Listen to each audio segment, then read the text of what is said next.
Continúa la mañana en esta segunda fecha de 8.8, la conferencia de ciberseguridad más relevante en el nivel académico de nuestro país y también que nos estamos expandiendo poco a poco al resto de Latinoamérica, en México, Bolivia, Perú, Uruguay, en fin. Toda esa información y más en www.8.8.org. Recuerden usar el hashtag que estamos usando nosotros, que es hashtag 8.8 Leyendas Sandbox, para poder compartir y esparcir y viralizar el contenido que estamos mostrando el día de hoy, y para coordinarnos también cuando hay que participar en alguna charla en especial o que queremos viralizar particularmente algún contenido o alguno de los contenidos que además serán desarrollados durante la tarde. Pueden hacerlo bajo este hashtag. Y también tenemos una cuenta de Discord para que se puedan unir y ahí tengan información directa desde la producción, donde vamos a ir chateando, comentándole cuando tenemos un retraso, cómo viene la cosa, si Vuelco funciona o no funciona, que ya debería ser como un hashtag. Vuelco no funciona, pero bueno.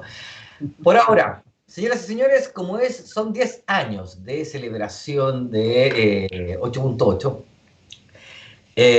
Tenemos el honor de presentar a alguien que también es de la casa, que ha desarrollado una serie de charlas bastante interesantes, que ya tienen sus seguidores y sus fans, que son Memorias de un perito informático forense. No sé en qué número vamos, pero debe ser más o menos así como Jayson, de martes 13, debemos estar como por la 13, yo creo. No sé en qué número va, pero le vamos a preguntar prontamente al CTO de Segurízame, que está en línea en este momento, que es Lorenzo Martínez. ¿Cómo estás, Lorenzo? ¿Tanto tiempo? Encantado, Zombie. Muy bien, muy bien. Estamos por el volumen 7. El volumen 7. Perfecto. ¿Tiene algún plan de terminar en algún momento esta relación o va a ser ad eternum? Hasta que se me acaben los números nomás. De manera de ver las cosas. Lorenzo, te dejo a ti ahora el espacio, es tuyo la pantalla. Por favor, adelante, mi estimado. Muchas gracias por estar acá celebrando con nosotros estos 10 años, querido. Mil gracias a vosotros, enhorabuena por los 10 años. Mis disculpas antes porque entré y estaba Susana en medio, pensaba que estaba en una prueba. Mis disculpas a Susana, mis disculpas a los 8.8 y a los asistentes. Quiero presentar a una leyenda, a una persona que tuve el placer de conocer en Santa Cruz de Tenerife, en HackRun, junto a 8.8, uno de mis eventos favoritos, sin duda. Es Jayson Street. Es hacker y embajador de DEF CON y KEYNOTE Prime. Jayson es autor del libro Dissecting Hack Series. También es embajador global de DEF CON Groups. Es VP de Infosec for Sphere NY. Ha hablado en DEF CON, DerbyCon, GRRCon, en otras muchas cons y universidades sobre una serie de temas de seguridad de la información. La historia de su vida se puede encontrar en Google en Jayson E. Street. Es un expositor altamente carbonatado que ha comido pizza desde Beijing a Brasil, así se define él. Elegido en el 2006 como una de las personas del año de Times, ¿vale? Y bueno, here's the scenario for you, Jayson. Pleased to meet you again, and 8.8 is waiting for you. Okay. Have a nice presentation. Oh, thank you very much for having me. I want to just say, I mean, I know these are unusual times. It's like I am very disappointed that I don't get to be there in person. This was one of the trips I was looking forward to in the before times, but unfortunately it couldn't happen. But hopefully we'll get our act together and people will start taking this more seriously next year, and we can get this knocked out, and I can visit you and give out some actual awkward hugs in person instead of virtually. So thanks for being here. The talk is called The Problems with Spoons and Live Hacking in Infosec. And basically what it did was I bought a motorcycle last year. Well, it's a trike, and I called it Talon, and and I got a Matrix skin on it. And that got me watching The Matrix again. And I was in the process of trying to figure out what my rant was going to be, because I alternate between a rant year and an offensive talk year. And well, most people say my talks are offensive, but this was where I talk about technical stuff. So it's like this is a rant year, and boy, 2020 has given us a lot to rant about, right? So perfect timing for that. So I started rewatching The Matrix, and I realized that it would help me a lot with what I wanted to talk about this year. It's like, and put it in there. And I did a theme talk before with Breaking Bad, and that one was like hit or miss because some people haven't watched Breaking Bad, but most people at HackerCons have seen The Matrix, so I should be in pretty safe territory. I do apologize. I'm American, so I only speak one language. I'm from Texas, so I don't speak it very well. But I will make up for that by speaking very loud and very fast. So I hope that helps. It usually doesn't. But let's continue. This is about me. It's the least interesting slide, and I've got way more stuff to talk about, so I'm not going to really go into it. Check me on Twitter if you want to know more about me, JaysonStreet.com. That's enough. I hack, I help, and I hug. So let's get into it. Hacking. One of the biggest questions I get in my DMs and all these other places, it's like, and all these contact forms, like, is I want to be a hacker. It's like, how do I become a hacker? And I'm like, you are a hacker. Because like from inventors to hooligans to visionaries to criminals, history is a cycle defining those who valiantly fight being fight. We keep trying to say what a hacker is, when basically it's just human nature. We're using the term hacker to describe curiosity, to describe invention, to describe inspirational thinking, to describe this is how the world has told me something is supposed to be, but I want to do it differently. This is how I was told that things have to be done, but why can't it be done this way? That right there is hacking. You were born a hacker with that innate curiosity of making things different. Sometimes it's like people grow out of it, they get ground out of them. It's like, but it's still that, it's all in all. It's in all of us. It's like it is 100% nothing to do with computers. It has to do with the brain. It has to do with that innate human curiosity that we hold on to. And hackers are just really good at holding on to it and keeping that childlike sense of, let's try to make this do something different. So that is what hacking is. And if you want to hear more about my ranting on this, check out my DEF CON 22 talk on YouTube and on my website, because that is literally talking about what being a hacker really is. But what people really want to ask is, when they're asking me, I want to be a hacker, is what they're asking is, how do I make money being a hacker? And then I'm like, oh, that's what you're interested in.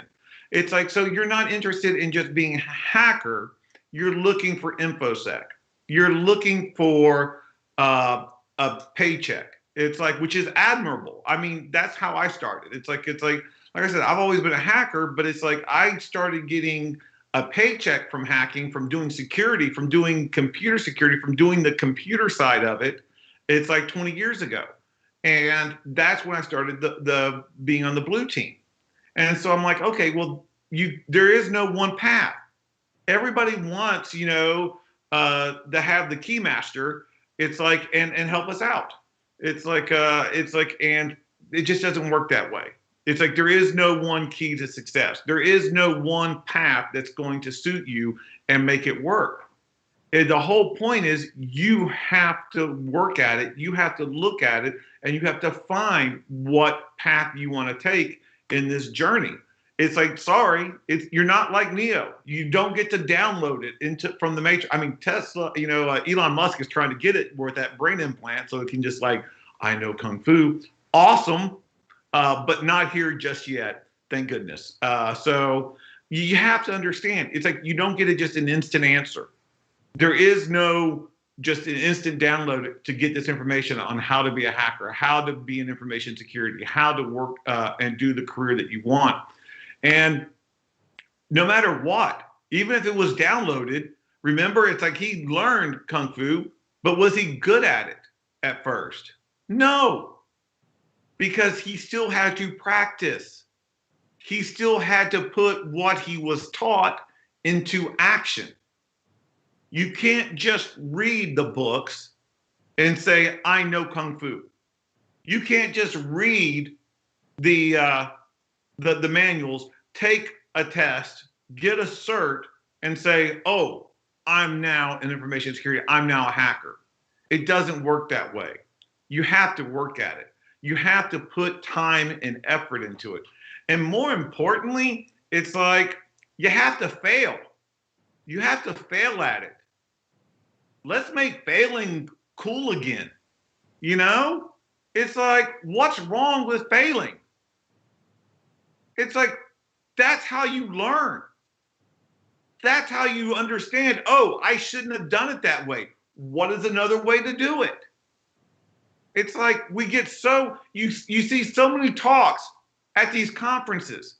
It's like where it's like, oh, and this is how I did this and I created it. And I'm like, well, that doesn't work with me. It's like, what happens when it does that mistake? It's like, well, I don't want to talk about that because then you won't look as cool.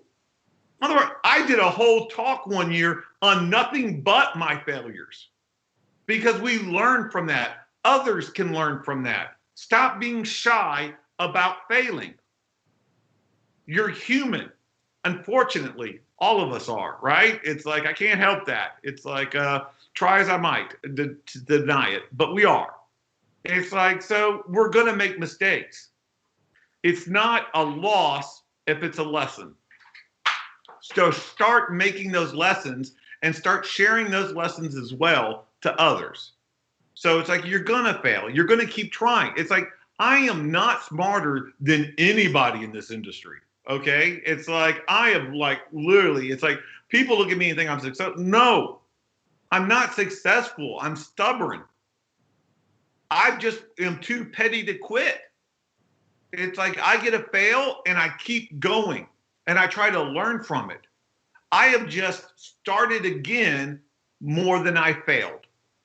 And that's what's made me successful somewhat, okay? Is just the fact that I kept going. Not because I kept learning or anything like that, or just, you know, understanding all these things. No, I'm just stubborn. I just kept going past the fail. And I didn't let that stop me. But that's how this talk was going at the very beginning of the year, in the before times. I literally have a talk that's actually been recorded that was actually in front of actual real people and like conferences where you actually went and you saw people and you were on stage. And I've got a video of that talk if you want to see that. And that was more helpful. And that was more, it was still ranty. It was still ranty, but it was a little bit more educational. It was less vitriol, but it's early morning for me. I get salty in the mornings anyway. And I'm pretty effing pissed off this week with a lot that's going on. This slide that was in a different section of the talk just yesterday. I switched all the slides around today. These are all brand new. It's a brand new format for me, so it's like I might be missing up a couple places where I'm supposed to be.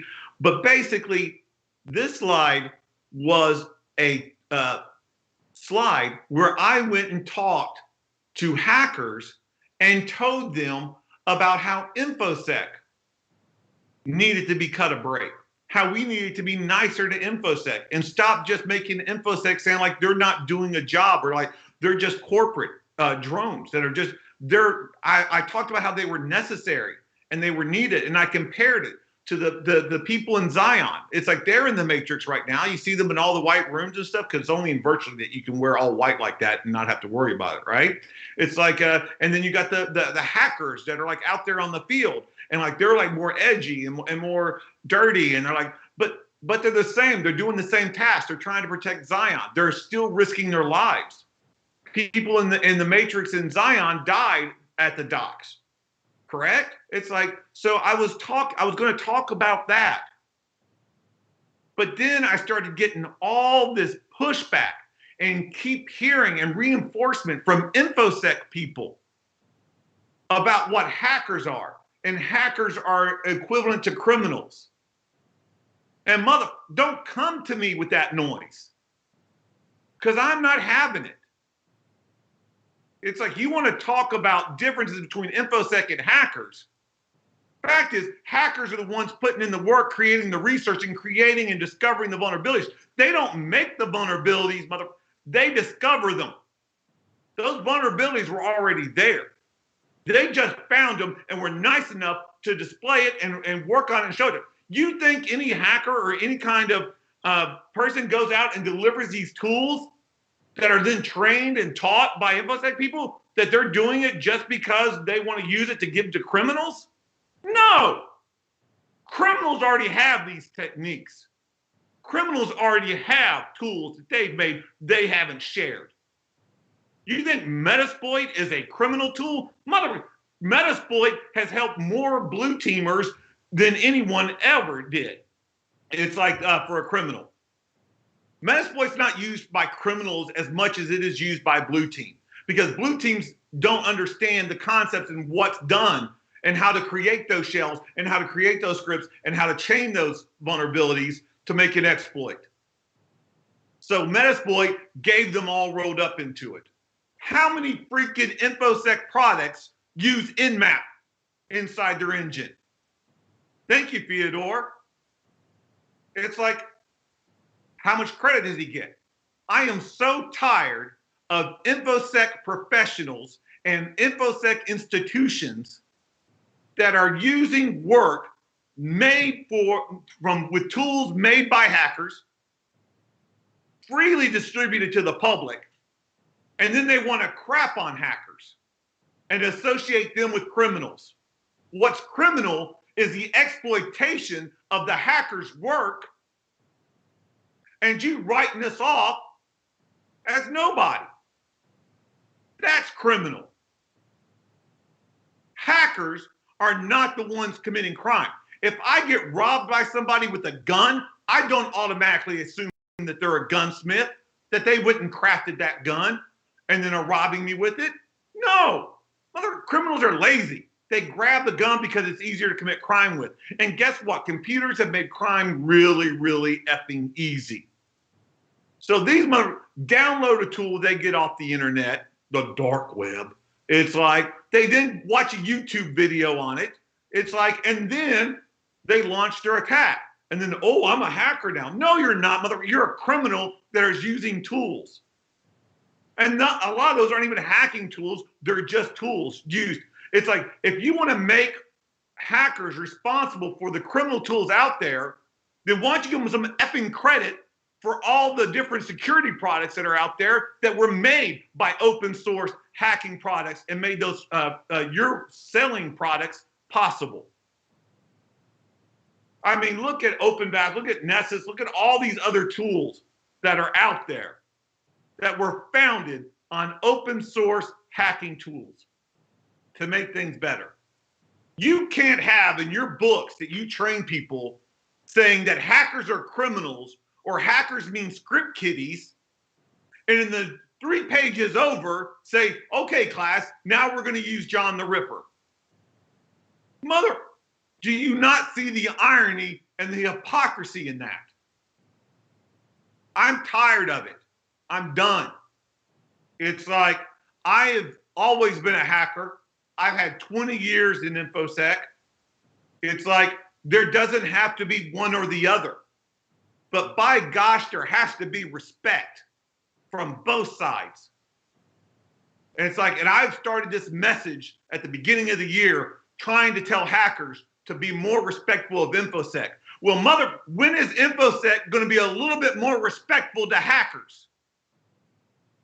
Telling people that they got to stop worrying about the term being used.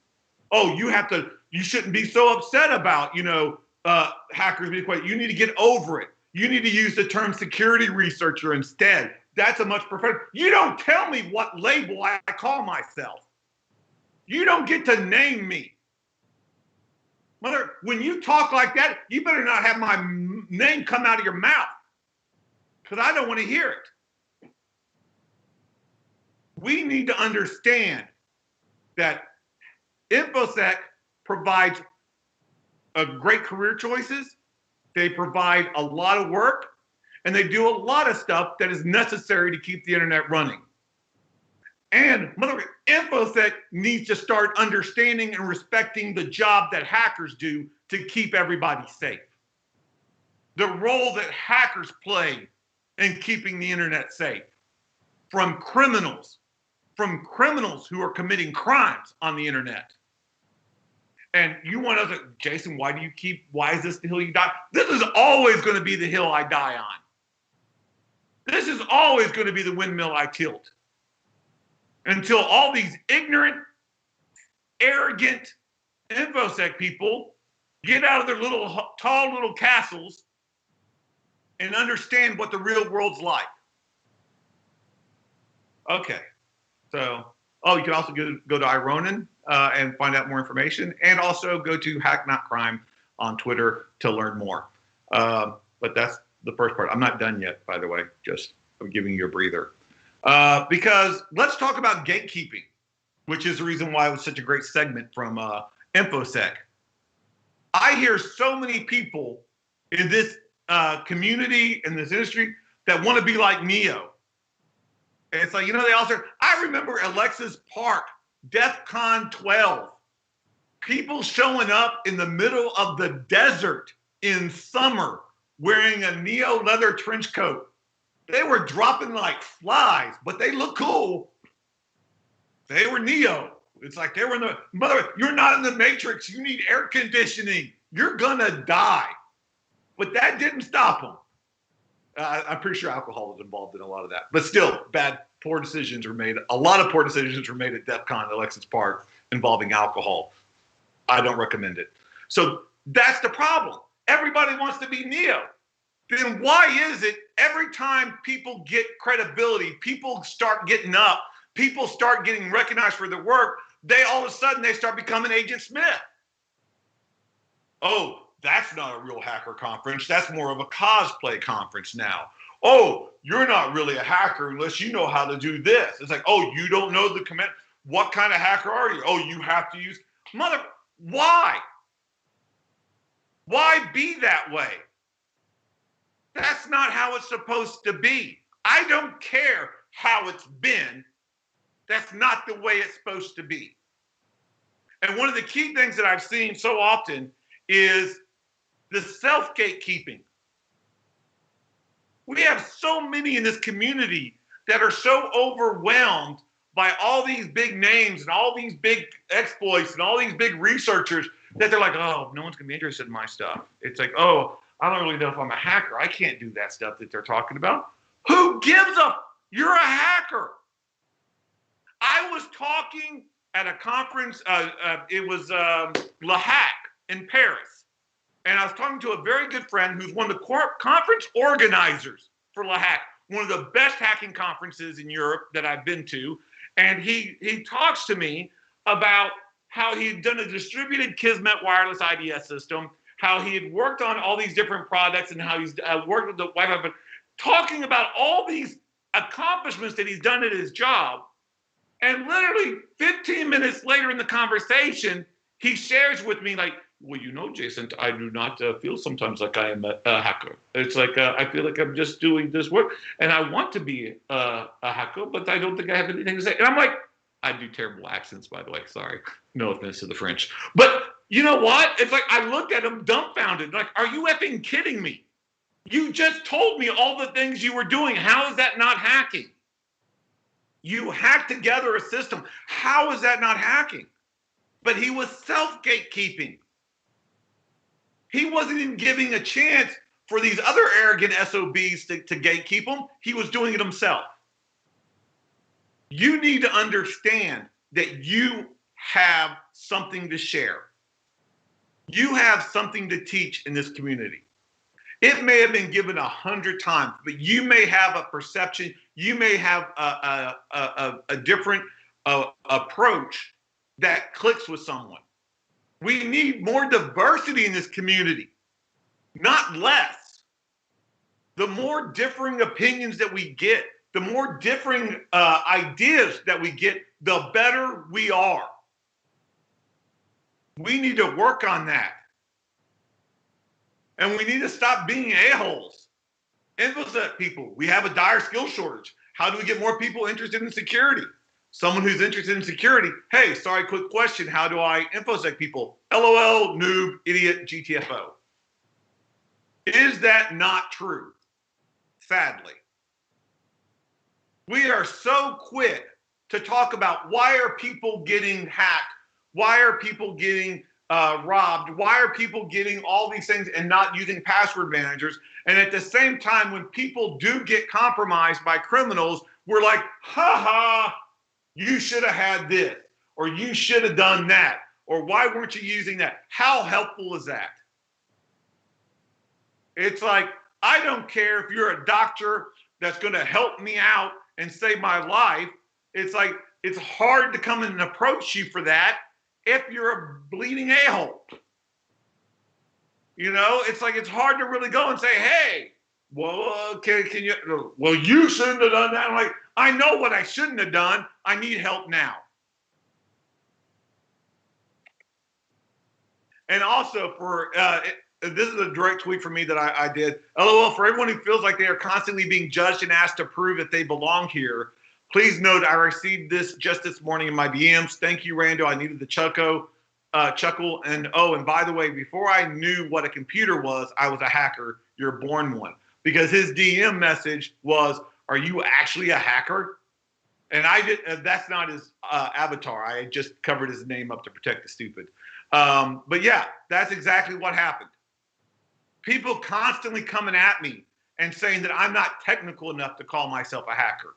They say I'm cosplaying as a hacker. They're saying I'm a scene whore. They're saying I'm just someone that's just trying to, like, you know, milk it for all it's worth. You should read some of the comments and stuff on some of my YouTube videos. When I'm very depressed and I like to punish myself, I do. It's like, which is also something I don't advise. Never read the comments on YouTube. It's just never going to end well. That and Reddit. It's like, it's just a fruitless thing. Take that advice too.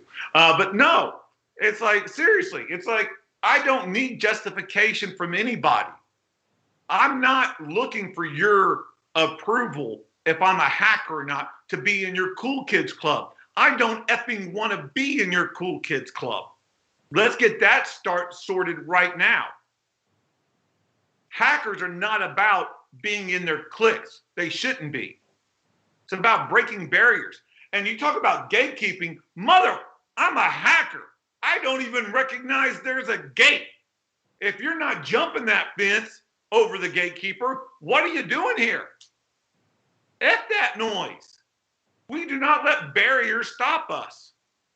You see a gatekeeper? It's like, don't even acknowledge the gate.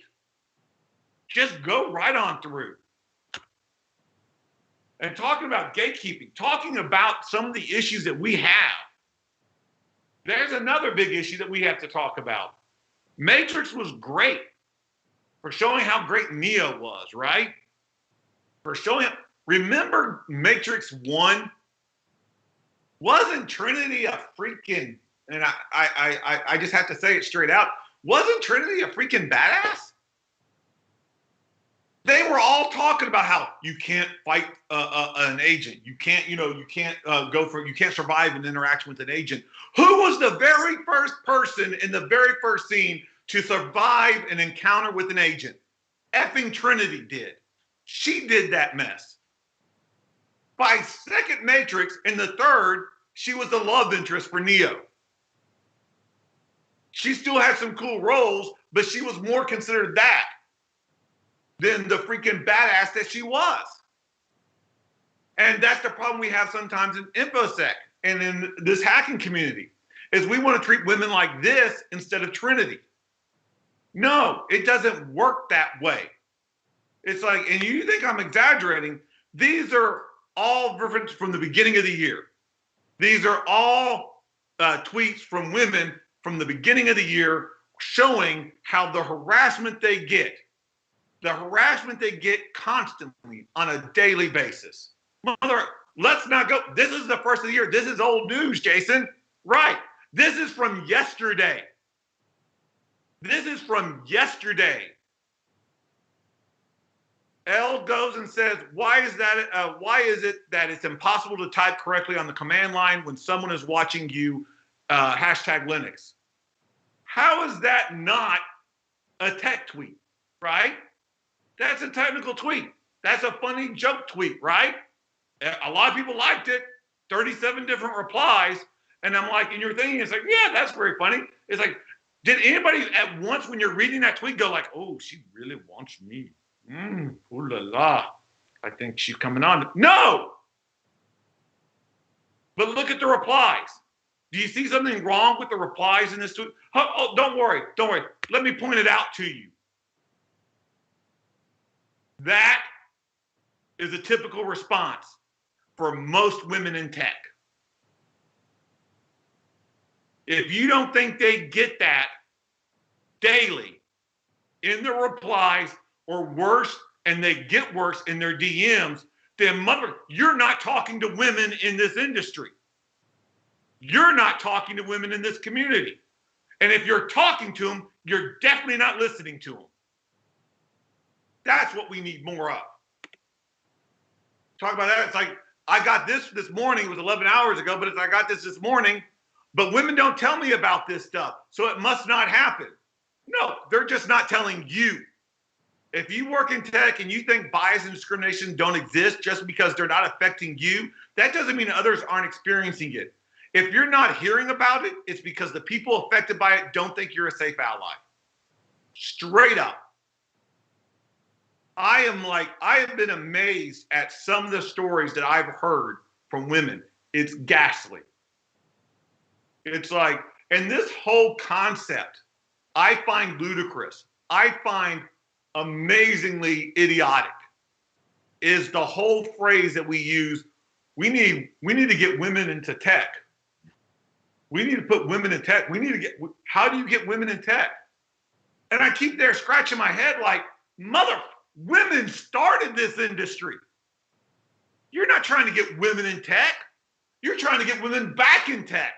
Ada Lovelace freaking wrote the first programming language before there was an effing computer. Seriously. It's like freaking Bletchley Park. Oh, yeah, we had Alan Turing. Yes, he did an amazing job. He was an amazing hacker. What about all those women mathematicians that were putting in that work? Oh, we got people on the moon. Yeah, because of all the people of color, women who were putting in the work and doing the math and working the computers. Oh, but we gave them a movie, so I guess we're good now. We're good on that. They got a movie. It's like, I think some people got some nominations and some awards, so we're good. No, you're trying to get women back in tech after men drove them out. And now you got the audacity to look around like, where did all the women go? Where did all the women go? It's like, if you go to a conference, well, if we all ever go back to a conference, and you look at a woman that's there and you think, oh, I wonder if she's in the sales department. I wonder if she's marketing. Or if you think, I wonder if she's here with her boyfriend. Guess what? You're an idiot. Straight and simple. If you say that out loud in your outside voice to them, you're malicious. You're effing despicable and should be ashamed of yourself. Because every person that is at a hacking conference belongs there. It's like, you don't ask, you don't qualify why they're there. They're there for the same reason you are. They want to learn and they want to find out things. And if you're not there for that reason, get the out. That's how that works. And I'm so tired of rock stars. I'm so tired of rock stars in this industry. I've had people come up to me and they've called me rock star and they're being 100% sincere and thoughtful, and I cringe internally every time because I'm not an effing rock star. I don't know how to play the music. My singing could actually probably traumatize cats for the rest of their lives. It's like, you don't want to hear me sing. It's like dancing is only done, it's like in private when people can laugh at me one-on-one. It's like, that's how bad I am. I am not a rock star. Neo was not a rock star. Neo was the one. Neo was the one. How many times did he get saved by all these other people? How many times did everything get saved because of the work of all these other people? Look in the lower left-hand corner. Remember that guy's name? I don't remember that guy's name. I literally was surprised when I watched the movie again and realized he actually lived. Spoiler alert. I was surprised. He was comedy relief. He was Neo's sidekick. He was a fanboy for Neo. But in the movie 2, the sequel, he saved Neo's life. Inadvertently, in a funny way. He saved Neo's life. In the third one, it was him bringing the ammo to that really angry guy in the middle, who kept the docks open so the ship could come in, so Neo could save everybody. That's what happens. There are no rock stars in this industry. It's all of us doing what we can to help and educate others. If you are out there trying to help and make things better, guess what? You're better than the one. You're better than Neo. You're better than an effing rock star because you're putting in that work without having to be on stage to do it. That's what makes it important. That's what makes it count. Because you're putting in that effort without the accolades. One of the hardest effing elitist hackers I know, Teton. I'm not going to say I'm not going to totally dox him because he'd probably get pissed off at me. But my friend Philippe goes by Teton on Twitter. It's like, he's got like maybe like 100 followers. That mother is like one of the sickest. I've seen where I've been on engagements with him. There has never been an engagement that I have been on. Oh yeah, I walk into banks and I break in and I can put in USB drives.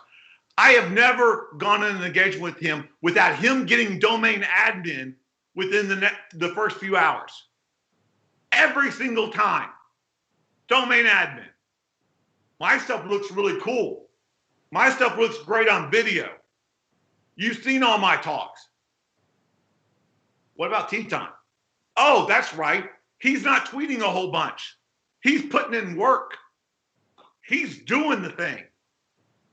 He's doing research. He's coming up with new ways to do things. It's like he comes up and builds things and creates things. And I mean, I see this guy tap fiber lines just to prove it could happen for a bank. That's what he does.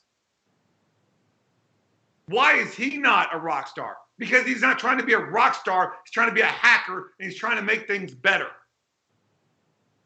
It's like that whole freaking hashtag, try harder. Stop trying harder. Hashtag do better, be better. That's it. I'm not trying harder for you. I'm not trying harder for anybody in this community or to prove anything. I'm trying to do better for me. I'm trying to be better for me, to be better for everyone, to help out where I can. Recognition or not, I'm trying to be better as a person, as a hacker, as a human being. And then I'm trying to do something with that. Stop trying to try harder, start doing better and being better to everyone in this community, even the Infosec people who don't seem to care about us. And yes, I'm very decisive, but it's been a very bad week for me on that topic. And I forgive very easily. I forget a lot harder. So we need to understand that everyone in this community makes it. There is no one person in this community that is gone and like, oh, I guess we all go home now. If I die tomorrow, this thing goes on. This community goes on. Because it's made from everybody. No one person is this community. No one person is the voice of this community. No one person is what the epitome is. No, there is no one. There is us. And that means the people you disagree with. That means the people who look different than you. That means the people who believe in things different than you. People who love different than you. People who vote differently than you. Everyone. That's what this community is made of. You're looking for someone to say that you're a hacker? You're looking for someone to say that you belong? You're looking for your oracle to tell you what your destiny is? No. Because when it comes down to it, there is no spoon. There's not. There is no one answer. There is no one goal. There is just be better and do better as humans and hackers. That's what we need to learn from that. No one is going to make you the one because you can't. No one's going to make you a hacker because you are. Stop looking for the spoon. Start looking for things that you can make better.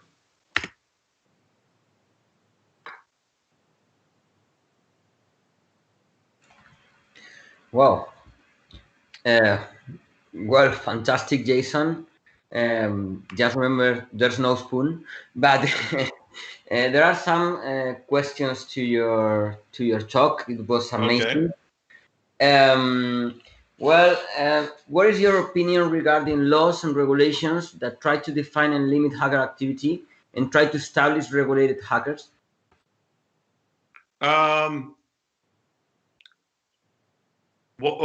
About people creating laws for hackers and trying to, I think there should be laws for crime.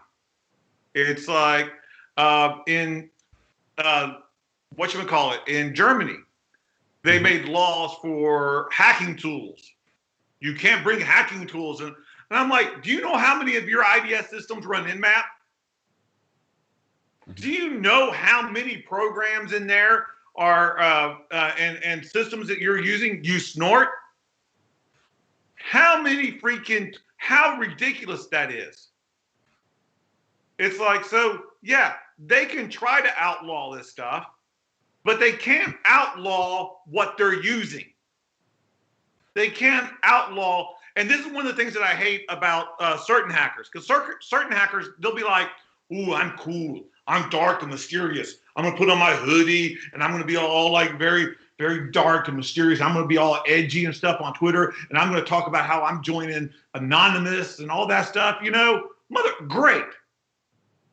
Because guess what? When the normal people see that, they get effing terrified. And when people are afraid, they fight back. People are scared of the unknown, and what they're afraid of, they try to destroy. So congratulations for making it harder for actual hackers who are trying to put in work. It's like, and trust me, that's coming from a guy who loves my effing hoodie.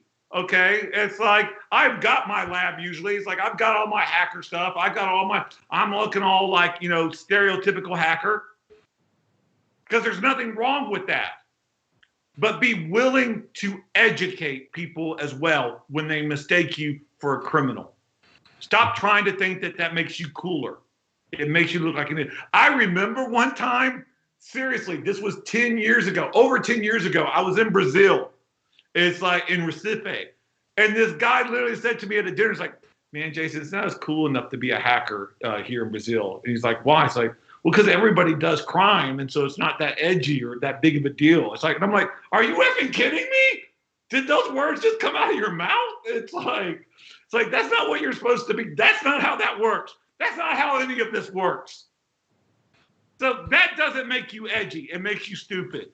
It's like, as a hacker, you should have your hoodie on, but you should be educating people in the public. You should be talking to other people that have those misconceptions and explaining. When you see a bad TV report, contact the news station and say, that was a mischaracterization. This is what this is. Here's resources. There's a website, ironin.com, that I put out there that actually shows you where to go to help with the media. Okay. Amazing stuff. In other countries are always, something to learn about. Yeah, about the way they every place manage stuff, but in a different way that. Well, yeah, my DEF CON 22 talk actually talks about different hacking cultures all over the world. It's like, because depressingly, while there's a lot of differences, there's also a lot of similarities between how hackers get reviled and get persecuted by people in those societies. Yeah. Okay. There are at least 2 questions more. Okay. Do you believe governments should develop a new official and legal army composed of hackers in order to face the future cyber wars? Oh my gosh. Let's put it this way. It's like government's already got those. Why are we asking if they should? They got them. It's like people talk about spying and everything, like, oh, your government's spying. It's like, or this government is spying. I'm like, our government isn't spying. I pay my taxes. My government better be spying. That's what we're paying taxes for. I tell people the problem is not that the governments are spying, duh, is that they're doing it so poorly. My government sucks at spying. It's like freaking Snowden walked out with all the freaking data, and everybody was so freaking upset about finding out about all the things that the NSA was doing. I'm like, mother, we knew they were doing that. Why aren't we talking about the real story? You buried the lead. The real story was freaking the National Security Agency couldn't even protect their own data from an insider threat.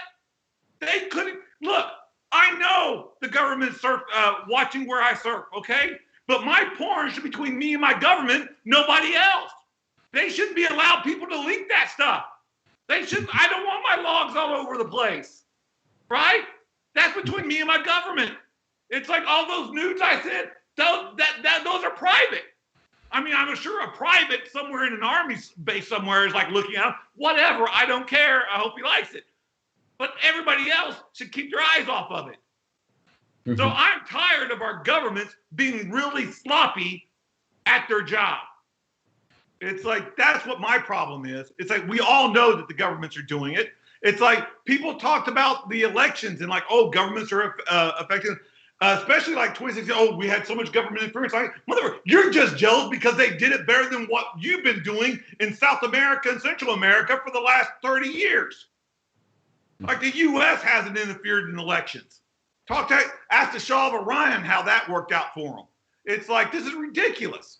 And it's hypocrisy. So yeah, no, we got to talk about governments. It's like in spying, it's already done. They're already doing it. Get over it. Use encryption, use Signal, use Tor, whatever. Just do it. Good. Okay, there is another question here. What can we do to stimulate in the right way our young kids to get into the computer and hacking world? How to stimulate young kids? You stimulate young kids by teaching them that hacking is something about discovery, not about compromise. Mm-hmm. Show them that building a robot or building a program or using Python with Minecraft is hacking, it's discovery, it's learning. Teach them that first. Teach them the basics of technology. Teach them the basis of like founding that curiosity and working on that curiosity. That is how you get children into hacking. It's like by letting them know and understand that it's not just, oh, this is how you break into a system. That's not hacking. Breaking into a system is not hacking. It's like learning how that worked, learning how the exploit worked, learning how the vulnerability was there for that compromise to occur is hacking. I agree. Teach them that. I agree with you. And denying a service, of course, not. It's not hacking either. Oh my God, denial of service is not even like a really good crime. It's just like really lazy. It's just like, oh, let's get a light cannon. Like, ooh, we're hackers. Like, big red button, push. Yeah. Look, Mom, I'm a hacker. Okay. Well, there is the last question, I guess. It is made by Gabriel, or powered by Gabriel. He says, what is better for hacking, Biden or Trump? My gosh. See, you got to understand, you ask me any question, I'm going to answer it. I did a question and answer period in Beijing, and I did the same answer about the NSA there as I just did here. I don't give a, right? So it's like, I don't filter. And I don't care if Biden is not technology influential, if he doesn't understand it, though he does. we need an effing adult in the room. And when Jayson Street is saying that we need an adult, you're in some serious effing trouble, people. Okay? That should say, I'm looking for an adult now. Okay? It's like, so we need, it's not a choice. I told people in 2016, I said, look, I'm not saying you're a racist because you voted for voted for Trump. I'm just saying all the racists voted for Trump. In 2016, I'm saying, and in 2020, I'm saying now, if you vote for Trump, you're a racist because you're supporting a racist and you're allowing a racist to keep going. It's like, make America great again. Oh my God. The only honest statement he said in his campaign in 2016 was that we were going to be tired of winning and sick of winning. Because if this is winning, please stop. I am tired of the winning. Okay? I don't think America could handle being any more great now. It's like, I don't like the way this great is going. Can we, push back the great? So yeah, we have to have Biden or the whole world is in trouble. It's like, and I told people, I said, look, in this country, I'm going to do great. I'm a white guy. I'm a white Christian dude, right? I'm going to be fine. No one else is. And that's what makes it wrong. If other people who don't look like me or believe like me or feel like me are in jeopardy, then we all are.